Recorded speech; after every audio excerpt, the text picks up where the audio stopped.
After talking about modeling time more flexible, this is part 2 of the Advanced Growth Modeling lecture. Welcome to the second half of this presentation. We're going to be talking about discontinuous and nonlinear change, and this is covered in Singer and Willett chapter 6. So here's an overview of what this part of the lecture will cover. So far, we've assumed that all our growth is smooth and linear, but the multi-level model for change is much more flexible.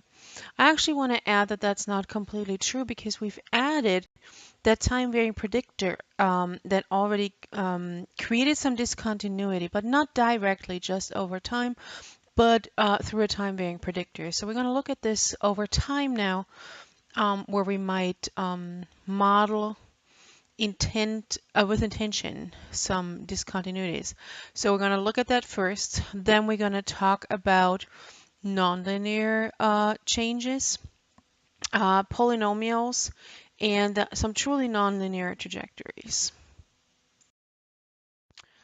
The example here is talking about wage trajectories and getting a GED. So this is a study used by Singer and Willett, which Willett was a co-author on. 888 male high school student dropouts. The research design was they were being interviewed between 1 and 13 times after dropping out. About a third earned a GED at some point in time. And the question was initially, how do the wages, and this is the log of the wages to account for inflation, change over time? And do those wage trajectories differ by ethnicity and highest grade completed? Now, the additional research questions were, what is the effect of the GED attainment? Does earning a GED affect the wage trajectory's elevation? Meaning, is there a jump? Does it change the slope? So is actually the change in change larger? And is there discontinuity or is it smooth? So let's take a look.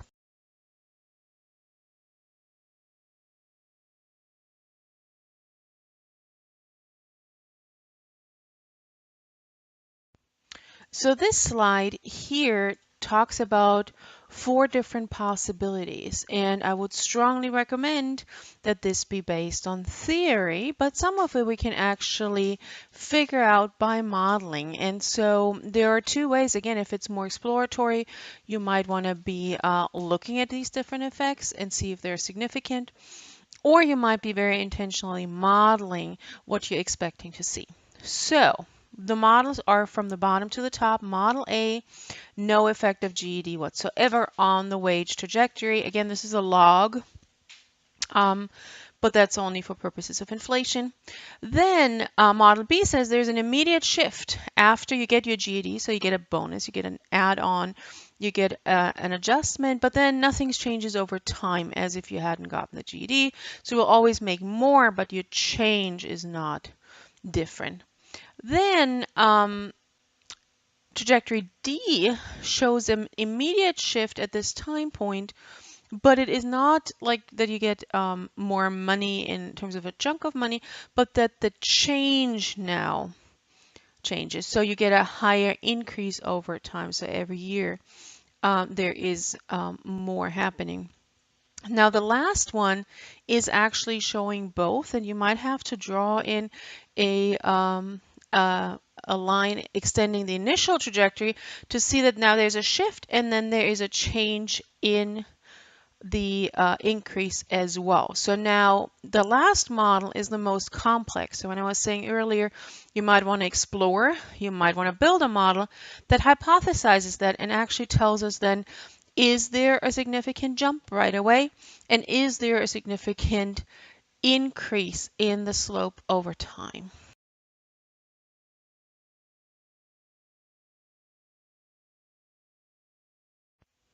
So how are we doing this? And it's fairly straightforward. We're looking at a time variable that's called xbar for experience.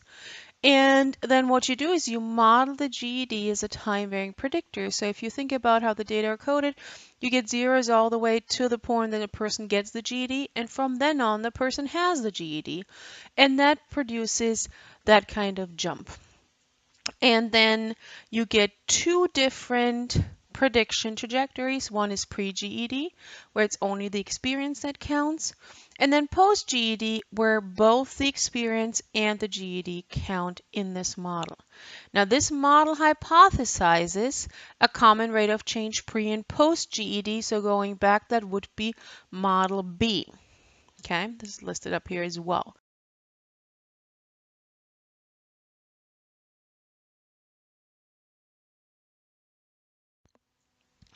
So now let's look at trajectory D, and this is the one where we hypothesize that there's not an immediate jump, but there is a change in the slope. So how do you do this? You create another time variable, and that time variable kicks in at the point of the GED. So when you look at the left-hand side, the post experience is 0 all the way to the GED, and then a new time starts. So it's kind of a post GED time clock that you have running, and that's what you're going to be doing. So, and as you can see from this example of the raw data, the experience measure happens in all kinds of times, and this is in terms of years post baseline of that study. So you get an additional impact, and that is our pi 3i on top of the experience slope. So what pi 3i actually measures, as you see in the graph, is the change in slope. How much more does a person change over time on top of the regular change due to the GED? So what's the GED impact on the slope? That's the question that we're answering with this model.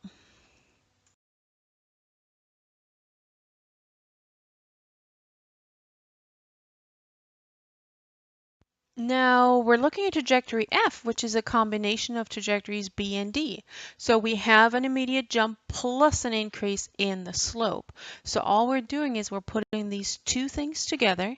We're adding the general change over time, which is the X-bar predictor. We're adding a jump at the point of the GED, so that's the dummy code of the time varying predictor of GED, and then we're adding the post-experience time as well into the model. So really just putting those two things together then allows you to look at this, and again, this would be the case if A, we're hypothesizing this, or B, we're not sure, and we're letting the model tell us where are significant impacts of the GED. So we have now two GED dependent variables in the model.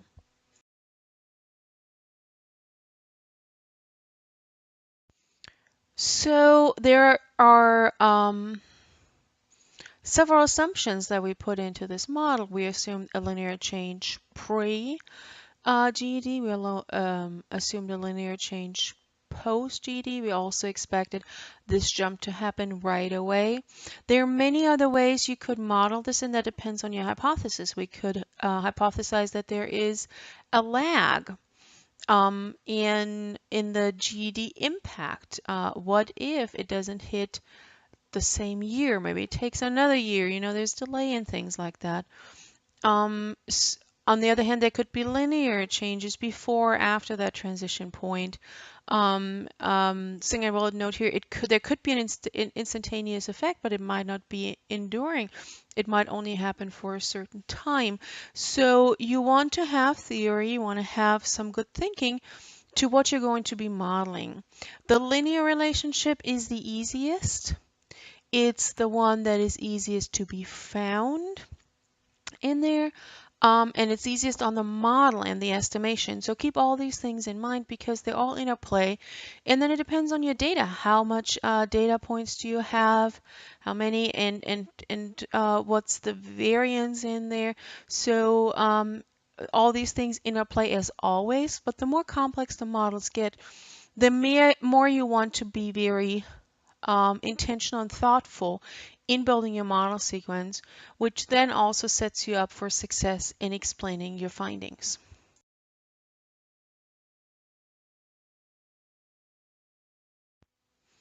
So Singh and Willett go back to the alcohol use example where we had the predictors of being a child of an alcoholic parent and having some peer influences here. So we're looking here only at the relationship between the alcohol use and the COA. And as they're pointing out here, the ALCUS variable was actually one that was transformed with a square root to create this relationship. So you can go into the original metric to see what's happening here. So now if we have this, we actually see that these are nonlinear. So we've effectively modeled a nonlinear change over time. Now, I find this personally weird because I think we need to start modeling nonlinear change in time. But going back in time, that was their way of coping with the fact that they thought the relationship was not linear. So how do we know what to do in terms of transformations or in terms of modeling relationships? So Singh and Willett talk about in terms of transformations, which is a meaningful thing to know about. But again, I would rather be modeling a nonlinear relationship, but than transforming and then modeling a linear relationship. So here's a diagram from Singh and Willett that I find incredibly useful for illustrating something that for me as a mathematician comes quite naturally to me. So it depends on, and they call it the rule of the bulge, how do these relationships, what do they look like, and then what you might want to do with them. So having a regular variable, in this case, y is on the y-axis and time is on the x-axis, that if you're going up in time and so first quadrant on the left, let's just talk about this. You might look at a quadratic relationship or to the power of 1.5 or to the power of 3 to the power of 4. And then you might go in the opposite with square roots or 1 divided your variable or 1 divided by your variable squared. Now, this is something when we talk about outcomes and outcome distributions at times, but you can look at these kind of relationships. Now, it is still incredibly hard to publish these kind of things because the linear relationship and an untransformed outcome are still the vast norm. So if you run into something like this, and come and talk to me, show me the data, let's look at the relationships. There are some fields where people start hypothesizing nonlinear relationships, but it is still so incredibly rare that there will be a lot of pushback.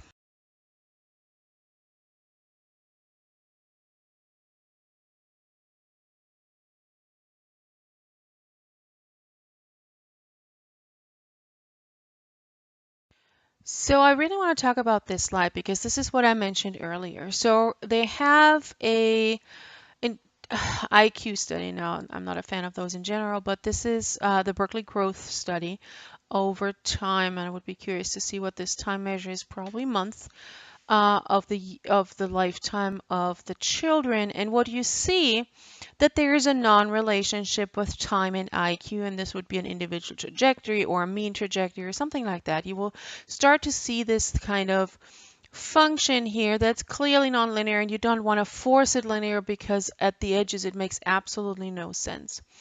So there's two ways of dealing with that. And so what Singh and Willett talked about earlier about the alcohol use outcome is you can transform your outcome and then get this linear relationship. Or you can put a nonlinear time into the model, leaving the IQ metric as is, which I personally would prefer manifold because it allows us to interpret everything in terms of the natural IQ metric, which I think it is always way easier for the general audience of researchers, I'm not talking lay people here, to deal with the original metric. So as you can see, IQ to the power of 2.3 is what somebody figured out. Again, there's mathematicians at work.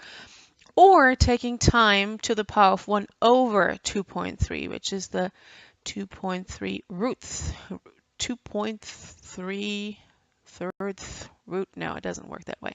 So it's just the reverse operation, which gets you exactly the same answers, but they're more interpretable.